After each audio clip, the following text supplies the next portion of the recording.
اچھا پہلی بات ایک چیز مجھے بتا دیں، آپ کیا اگری کرتے ہیں کہ سپریم کورٹ جو کر سکتی ہے؟ سر میں اگری کرتا ہوں اس چیز سے کہ سپریم کورٹ جو کرے وہ کر سکتی ہے. اچھا رک جائیے، رک جائیے، نہیں رک جائیے، میں نہیں اگری کرتا ہوں، ٹھیک ہے ٹھیک ہے. اور ہمارا انریٹن کانسٹیٹیوشن نہیں ہے.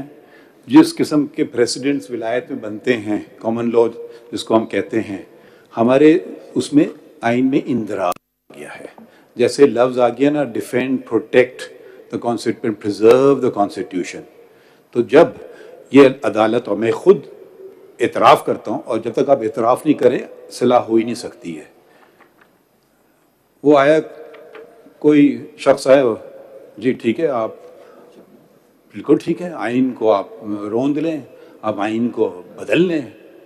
تو یہ اگر ہم اس پہ چلیں تو پھر اس کا مطلب ہے ہر بینچ جب اس وقت میں فیصلہ کرے گی وہی لاگو ہوگا. آئین کا تو کوئی اہمیت رہی نہیں. پھر تو ججمنٹ لا پہ ہم چلیں گے.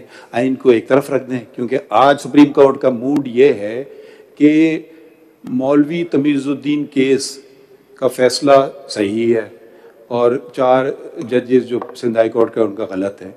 پھر موڈ ہوا کہ جی 200 کیس میں ویلیڈیشن اور مارشل لا تو صحیح ہے. پھر جیلانی نہیں آج صحیح نہیں ہے، نہیں پھر صحیح ہو گیا، اور پھر نہیں صحیح ہو گیا. میرے خیال میں اس سے زیادہ بنیادی سوال تو یہ اٹھتا ہے، آپ کیوں نہیں آپ ہمت پکڑتے ہیں اور کہیں سپریم کورٹ غلط تھی؟ کیونکہ آئین کے برعکس یا کہیے، ہمت کیجئے اور کہیے نہیں بالکل، یا آپ کہیے ہم جنگل کے بادشاہ انڈا دیں یا بچہ دیں.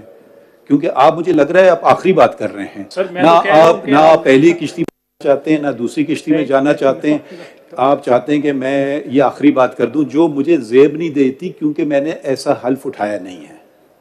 سر آپ نے حلف اٹھایا ہے پریزرو کا انگلش کا کامن مطلب کیا ہے کہ آپ کانسٹیٹیوشن، اگر آپ ورڈز پہ جاتے ہیں اور آپ اسٹارے ڈیسائسز پہ نہیں جاتے تو پھر آپ کانسٹیٹیوشن کا ایک لفظ ادھر ادھر نہیں کر سکتے. Preserve means you have to preserve it, defend it, you have to defend attack.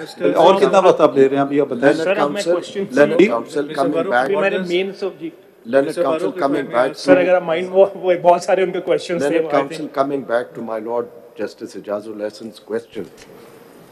یہ جو انٹرپریٹیشن ہے 191 کی، how do we read into this provision that subject to law means a restriction in law and that the primacy is to be given to the rules made by the Supreme Court? یہ ذرا explain کر دیجیے گا نا سر. جو 191 کی پاز ہیں they are directly coming, جو منصور شاہ صاحب نے بھی کوشچن کیا تھا، they are coming directly from the constitution. تو وہ کانسٹیٹیوشنل پاور ہے. The question also rise, can the constitutional rule making power can be stultified by a sub constitutional legislation?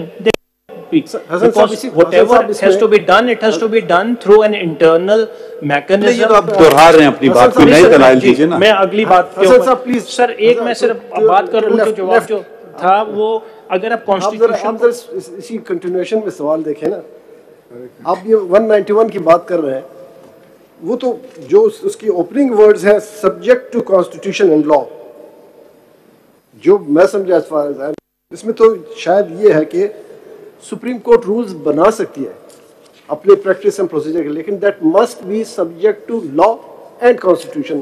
لا اور کانسٹیٹیوشن دونوں پارلیمنٹ بناتی ہے، پارلیمنٹ کا اختیار ہے. ان اختیار کے تحت supreme court practice and procedure act case کی سماعت جاری ہے.